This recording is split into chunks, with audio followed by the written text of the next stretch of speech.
real martyrs, if you look at it. I mean, these are people who are not unlike what you read in what the Roman Empire did to the first Christians in the first and earliest centuries and decades. It's the identical story. Christians under the Islamic State and under other Islamic organizations and mobs and regimes are oftentimes even being told convert or die, and they are being killed. Raymond Ibrahim on this program last Thursday detailing the grim choice confronting Christians in the Middle East: convert to Islam or die for their faith. With Miranda Khan, J.D. Hayworth back with you now on Newsmax Prime.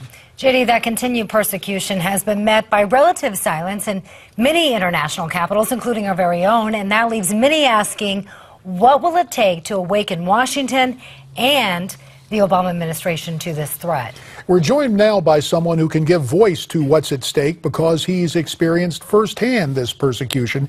He's the Archbishop of Erbil, Iraq, Archbishop Bashar Warda. Archbishop, we thank you for your time here on Newsmax Prime. And sir, as I understand it, you've been asking a basic question. Why are your people denied American visas? So let me ask you, why do you think that is?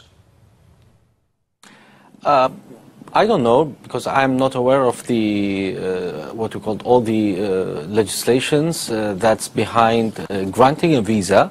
But one thing I know, that throughout the history that the Americans have said and proven that they are with the victims, with the persecuted people because of their choices, because of their faith. But this time I don't see that much of work has been done on that issue. Yes, there are several visits from congressmen, from politicians, from so many church leaders. Lots of volunteers are really working with the refugees, which is great, but we need more of actions to be done for the Christians and Yazidis, for those who've been persecuted because of their faith. Archbishop, to put it in perspective, can you give us an idea of just how big of a crisis it is that you and the Christian community are facing right now in Iraq? It's like this. We have a history of 2,000 years. If we do not act immediately and decisively, this history will be taught only in textbooks.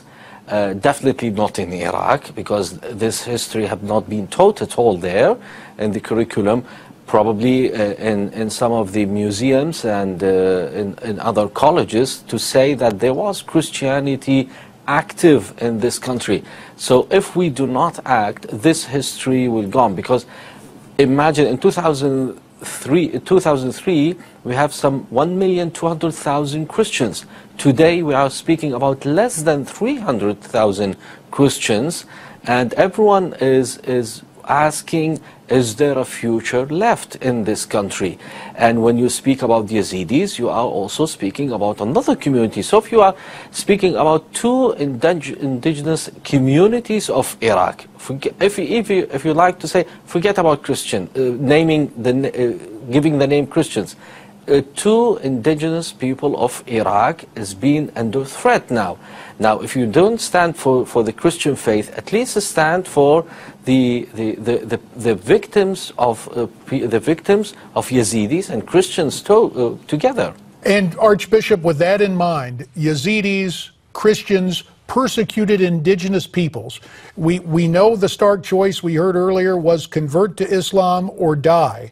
In terms of what awaits those communities in their future, is it flee or fight, or is there a third course of action that you would suggest?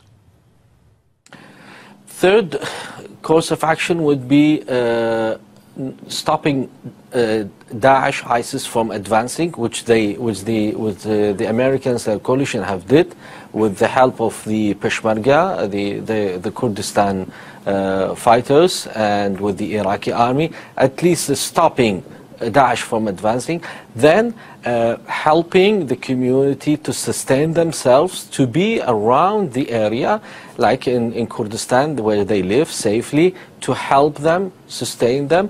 But most important, to work for naming what's happening in Iraq over the last 12 months as a genocide.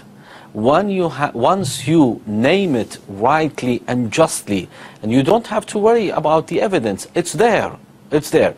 Once you name it, work for it, and as congressman, as the whole states, go for that resolution. It's a genocide happening there, and we have to act.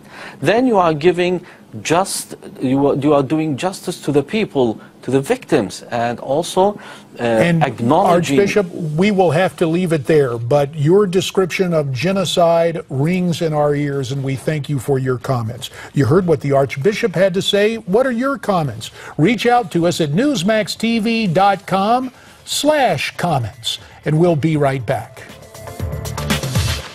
Did you